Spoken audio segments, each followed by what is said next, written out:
Hello folks, welcome to the Urban Homesteading channel. If today is your first time visiting with us, we want to extend you a very warm welcome and invite you to review our almost 400 videos that are arranged in playlists, as we are confident you're going to find something that you will enjoy or useful for your own purposes. If you have been here before but you have not subscribed, we do ask that you subscribe. It really helps us a lot. And also to click on the notification bell so you know every time we post a new video, which is midweek, and on the weekends we always post twice a week. Today we're going to build another outdoors kind of picnic theme build, and that would be a wooden napkin holder built from scratch with a unique property that holds your napkin safe for most winds. I don't think gale winds, but for most winds you're going to experience when you're actually your average picnic wind. Yeah, your average picnic. If today is your birthday, we want to extend you a very happy birthday. APW, average picnic wing, right? Yeah. So stick around and see how we're going to do this.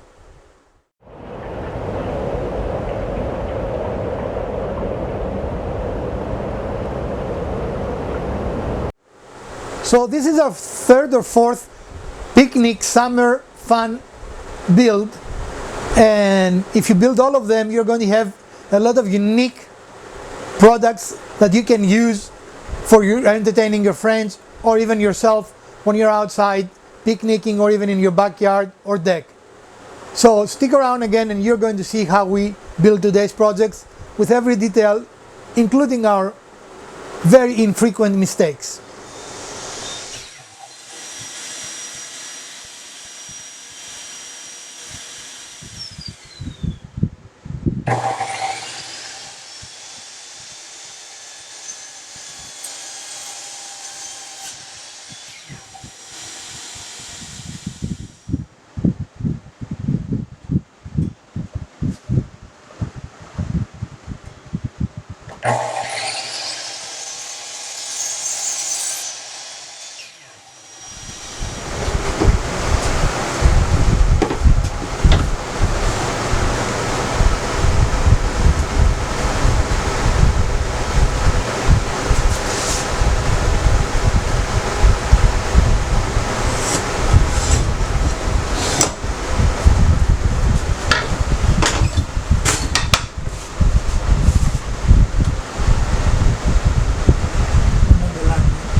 Alright friends, we already have cut to size, and also we've cut the box joints in what will be in essence our base piece, and we are going to do the same for what will end up being our front piece.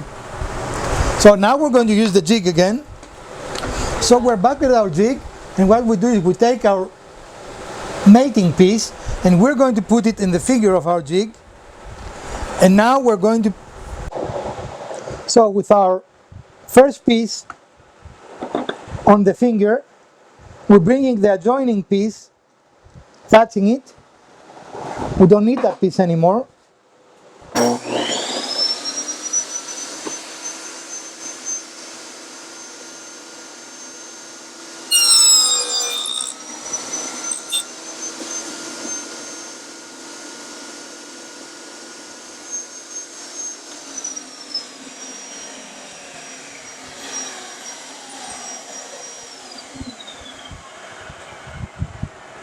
Okay.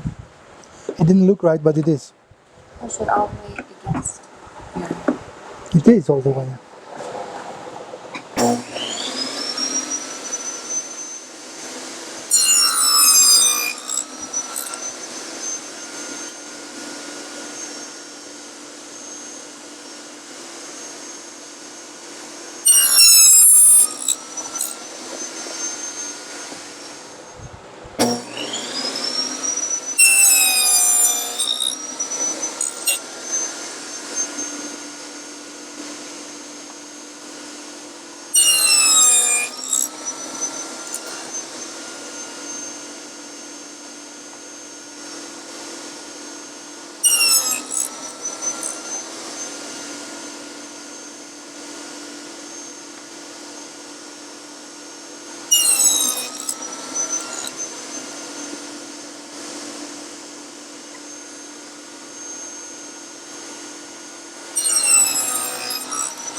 So we have our two pieces together, and now we are going to cut another piece that will be our back, and we are going to get right back with you. And also we're going to make a little bit of a detail here, like curvature or some form of detail. But you can see the joint. Now in this case we want the finger joints to be a little long, otherwise this will not rotate, right? Does it make sense? Okay. Does it? Yeah. Yeah, okay. All right, we're going to make some holes. That's very descriptive, isn't it? That will allow us to put some wire here that will keep the whole assembly in place. So we have a wire here, and we're going to cut a small length.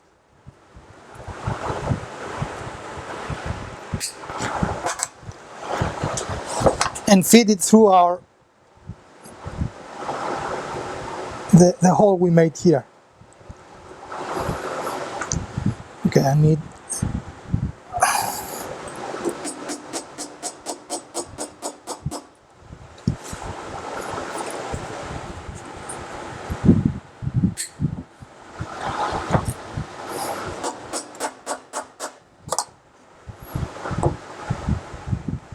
we'll do the same on this side.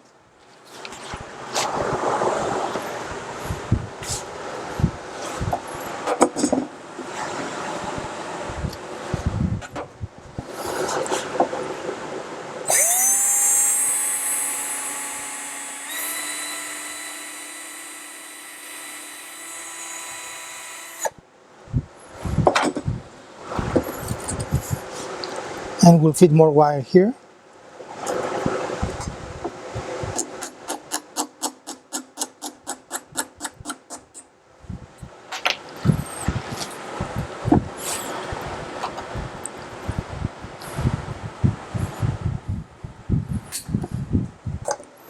Okay.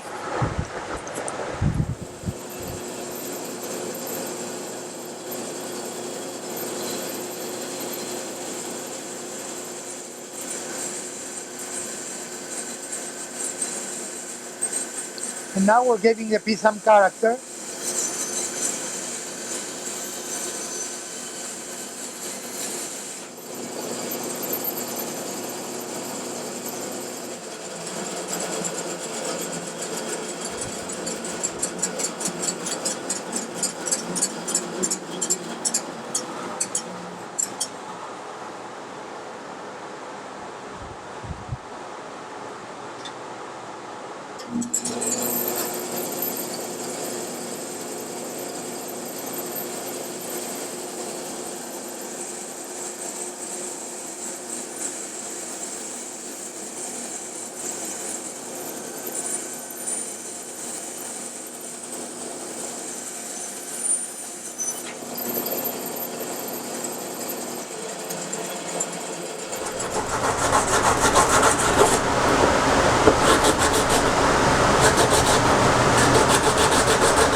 Would you rather use a clamp there so you don't have to hold it?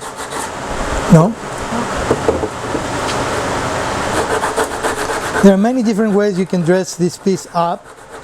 We are choosing the simplest way and the easiest way, like we usually try to show you, but of course you can router it, you can do all kinds of detail that you want. We just don't think that it looks nice with just the square edges. And really the next piece that we will need to cut will be the back piece that will be permanently attached. It will not rotate at all.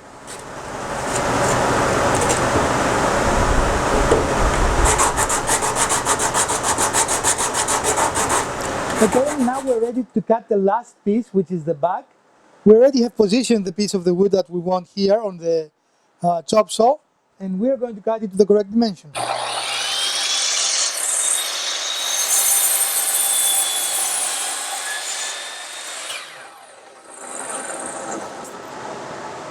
And we're going to also give it the same detail and some additional detail with the rabbit here. As you can see, I don't know, is it visible? Let it focus here. There we go. So you can see it's just got a slight rounded edge there. And then what he said is that we're going to give this a slight round on either end to echo the other piece that we've already rounded.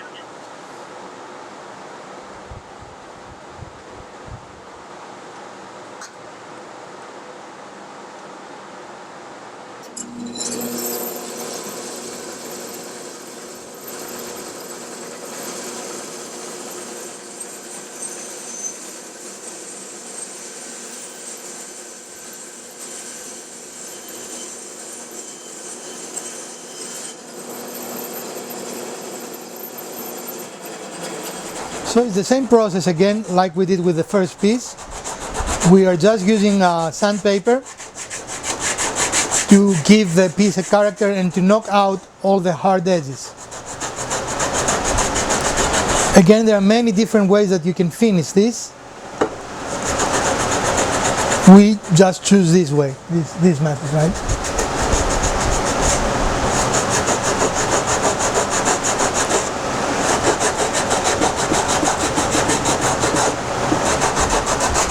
And I think this is an 80 or a 60 grit paper we're using. Yeah, it's pretty. Yeah, it's a kind of an aggressive paper, but that takes a little less time, and it's going to still leave a rustic look. But you know, it can take a corner off much faster than if you use a finer grit, which is what I'm after in this one, because I got to take quite a bit to make a contour like that. Of course, the same result can be achieved by using a power sander or our belt sander. Yeah, but what we've noticed is sometimes with the belt sander it gets a little too aggressive, so you have to really be vigilant with your sanding. Right? I guess. We've noticed it on a couple projects. Besides, I'm burning more calories this Oh time. yeah, and getting your arm workout, I see, right there. Yes.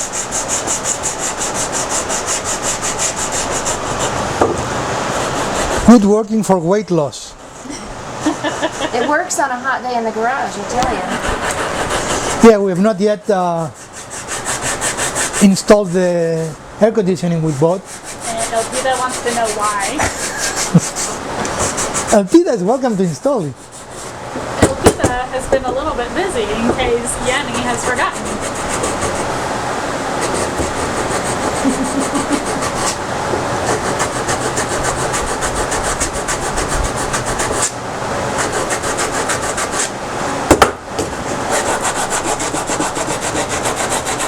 It also helps to eliminate any fingerprints that you might be able to leave on anything.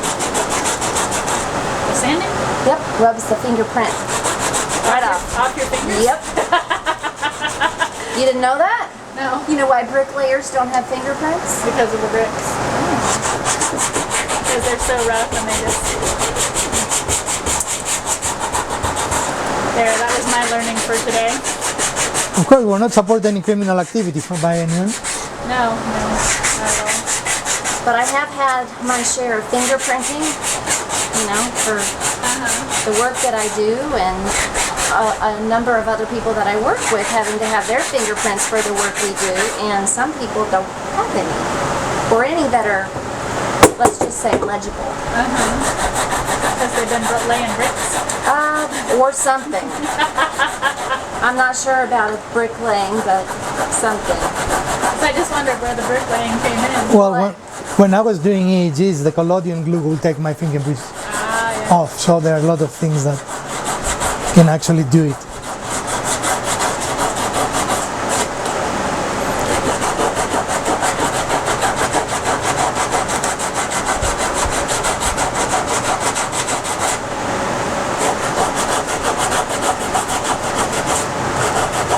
I think it looks pretty similar. Want to see? Yeah, I think it looks similar. Again, we're not going for identical here, guys. This is a handmade piece, so we are happy with similar.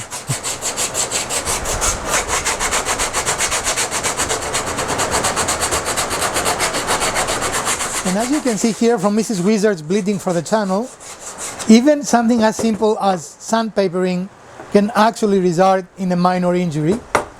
And that's why anything you do in the shop, you need to be careful and mindful. Of course, this is a very minor injury that will heal very fast, but regardless, all we're doing here is sanding, and yet we're able to scrape some skin off and make Miss Wizard bleed. Sorry, love. I'd do anything for the channel, honey. Really? Anything? Clearly. Well, you bleed for the channel. That's far from anything. That's a pretty big thing, though. Someone's willing to bleed for you. Just saying. She's bleeding for the viewers and the supporters of the channel. You is the universal you. Right? You're not willing to do that? I have done that Okay. many a time. Go back and look at your videos. I even put my hand on live flames for you. What? You caught yourself on fire. No, you were laughing your... You and know I was what? using my bare hand to put it out. While you were laughing? Yes. Yes, but I was still using my bare hand on live flames for you. And maybe the viewers want you to link that one up so they can just see us laughing about that again. I don't remember if we've uploaded that video, have we? Pretty sure. Pretty sure. I don't remember which one it was. I just remember distinctly using my hands to put out fire. I think I should rename it to The Grass Wizard Sets Himself on Fire. Maybe. And the sad part is I was just cutting metal. I was not even using the welder. I know. Okay, with the front shaped and the bottom ready, as you can see, we have the operation we want. And the reason we left the extra wire length is if we need to remove it, and don't ask us how we know that, you need to have... Why are you laughing? I don't know how we would know that. Right, so now that we know that it operates, we can actually cut it, right? Let's make sure that we have it in as far as we can. Can't go in any further.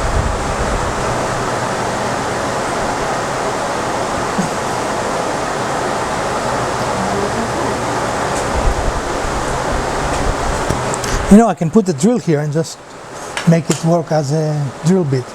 We'll go in further. You don't want me to do that?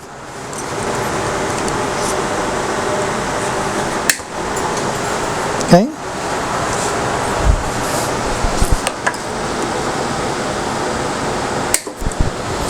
All right.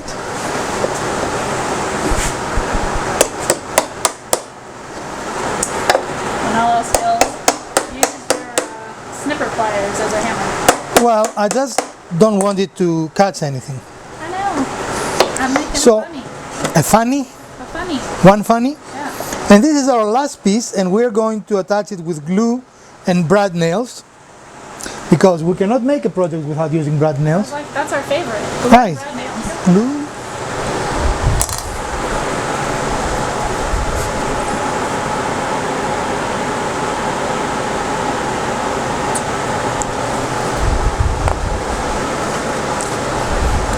All right, let's put align this, the back. Can we do it this way? I don't care which way you do it.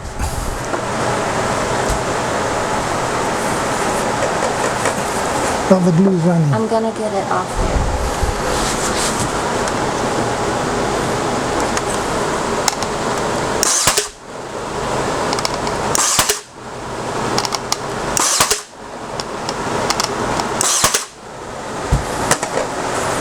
Okay.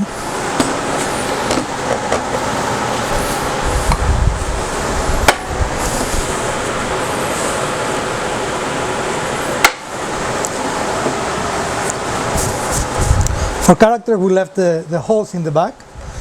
You don't have to, but again, we always like to use what we have available to us, and that's what we had available in our scrap bin. Plus, this is our prototype, right? We're going to make more of this? Why not? Sure. Everybody needs a napkin holder. Will that be our Christmas gifts for this year? If we start now, we can make, 30, 40. And here we are with the finished product. As you can see, it can hold quite a lot of napkins. I don't know how many these are, but definitely enough for your friends during a picnic. And it makes a very nice addition to our summer projects, our summer picnic projects. We've made a couple of 3 summer picnic projects, haven't we? So, and then when you're done, it can stay on a table like this. Maybe you can put a drink on it or something, or of course you can take it and put it away. So this is our project for today. This is an instance that you want your fingers to be a little deeper than flush, because you want to have space for this to open and close. And again, we use wire. You can use a very thin dowel, wooden dowel if you so desire, right? But you can see it works quite freely. And it really doesn't fall. I mean, it's very secure. Watch it fall now. No, I'm joking. All right, folks. And this is the final product. As we said, we are very pleased with the way it came out. And we have a cyclone air mover. What do you call it? Fan. And as you can see, the napkins do not move, which is an extra benefit of this design. If you're outside, this is heavy enough to keep the napkins in place. That provide, so you don't have to race after your napkins in every little breeze, right? Well, I hope you enjoyed this episode of the Urban Homesteading channel. And if you did, please smash that like button. If you didn't, smash the other button twice. Share, like, subscribe, and comment. And let us know what you want to see in the channel. If you're interested to see how we made the jig that we used today to build this project, on our next episode, which I believe is episode 383, we are going to show you exactly how we built this jig. And we are going to use this jig. I want to make some boxes, some other projects using finger joints, and I will use it a little different than this time, because again, this time we wanted it a little loose. That's why we cut more of a finger length to allow for the movement. But anyway, tune in next time to see how exactly we did it, and also how we modified the cobalt, I went blank, miter to allow for this jig to be built. From the Garage Wizard, Mrs. Wizard, Elpida, and the Urban Homesteading channel, we hope you enjoyed this episode, and we are going to see you again with another build next weekend, and our jig build in the middle of the week. I hope you have a great week, and farewell.